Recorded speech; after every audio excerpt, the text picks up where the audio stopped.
Prologue. The Frozen Throne. The planet of Vryxos was a world of eternal frost, its jagged ice spires piercing a blood-red sky. The Vryxian Empire ruled with an iron grip, its people hardened by centuries of war and survival in the unforgiving cold. At its heart sat Queen Silthera, the Unyielding, a sovereign feared across the galaxy for her merciless rule. Her reign was absolute, her word law, and yet something was missing. When the human prisoner was brought before her, bound in energy shackles, she expected another weakling begging for mercy. But Dr. Elias Carter did not beg. He met her gaze and smiled. Chapter 1. The Prisoner of War. Elias had been captured during a failed diplomatic mission. The Galactic Union had hoped to negotiate peace with the Vryxians, but Silthera had ordered the envoys executed.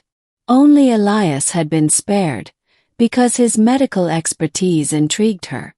"You are a healer," she said, her voice like cracking ice. "I am," he replied, rubbing his wrists where the shackles had burned. "And you are killing your own people." A murmur rippled through the throne room. No one spoke to the queen like that. Silthera's silver eyes narrowed. "Explain." Elias gestured to the court. "Your soldiers. Their breathing is labored. Frostburn lesions on their skin. Your world is poisoning them." The queen's claws flexed. "We endure. That is the Vryxian way." "Enduring is not the same as living," Elias said softly. "Silence. Throw him in the dungeons." Chapter 2. The Defiance of Kindness. The dungeons of Vryxos were a labyrinth of frozen stone, where prisoners were left to wither. But Elias didn't wither. He treated the other captives, cleaning wounds, sharing rations, even singing old earth lullabies to ease their suffering. The guards mocked him at first, but soon, even they began to linger near his cell, listening. Word reached Silthera. She came to him one night, cloaked in shadows. "Why do you waste your strength on those who will die anyway?" Elias looked up from wrapping a prisoner's frostbitten hand. "Because no one should die like this." Something flickered in the queen's eyes. Something unfamiliar. Chapter 3. The Thawing Heart. Silthera began visiting in secret. At first, she claimed it was to monitor a potential threat. But soon she found herself asking questions. "What is compassion?" she demanded one evening. Elias paused. "It's understanding someone else's pain, and wanting to ease it. Pain makes us strong. Pain without purpose just makes us cruel." The queen fell silent.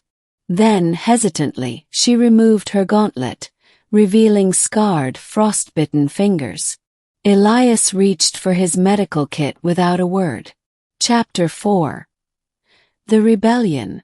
The Vryxian High Council noticed the queen's absences. They saw the changes, the pardons, the halted executions. They called it weakness. When Silthera announced reforms, better rations for prisoners, medical aid for the sick, the warlords rebelled. "You betray our ways," roared General Krax, drawing his plasma blade.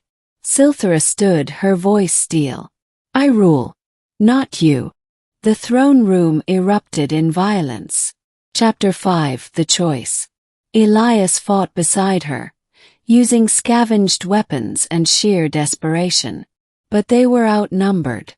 As Krax's blade descended toward Silthera, Elias shoved her aside, taking the strike across his chest. The queen's scream shook the palace. Chapter 6. The Unyielding no more. With Elias bleeding in her arms, something in Silthera shattered. She roared, her bioluminescent markings flaring crimson. The rebels faltered. They had never seen their queen like this. Not furious, grieving. She slaughtered Krax where he stood. Then she cradled Elias closer. Why did you do that? He smiled weakly. Compassion, remember. Epilogue, a new dawn. Elias survived. And Silthera. He changed everything. Prisons became hospitals. Warriors became guardians. And for the first time in Vryxian history, mercy was not a flaw. When the Galactic Union returned, expecting war, they found an ally instead. And at the Queen's side. Human. Smiling. Epilogue. The legacy of fire and ice. The winds of Vryxos howled less fiercely now. Queen Silthera stood atop the highest spire of her palace, watching as the twin suns dipped below the horizon, painting the ice in hues of gold and crimson. The planet still bore its scars, the jagged battlements, the scorch marks from the rebellion, but something fundamental had shifted.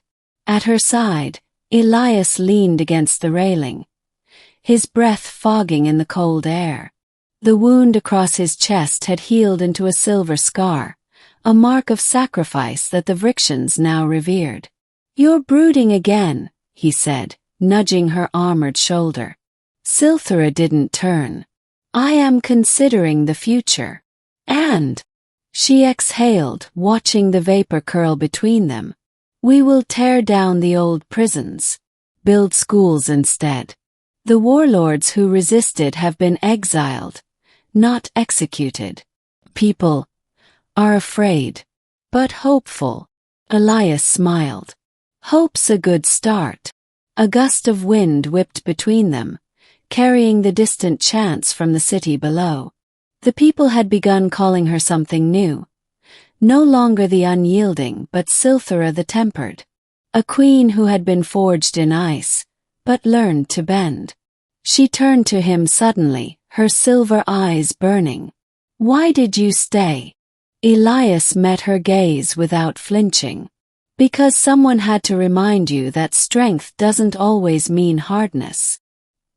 He reached out, brushing a clawed hand with his own. And because I wanted to see what kind of world you'd build when you finally let yourself care. For the first time in centuries, Silthera felt no need to armor the warmth rising in her chest. Below them, the first lights of the new medical wards flickered to life across the capital, tiny beacons against the endless night. And somewhere, deep in the frozen wilds, a single stubborn flower pushed its way through the ice.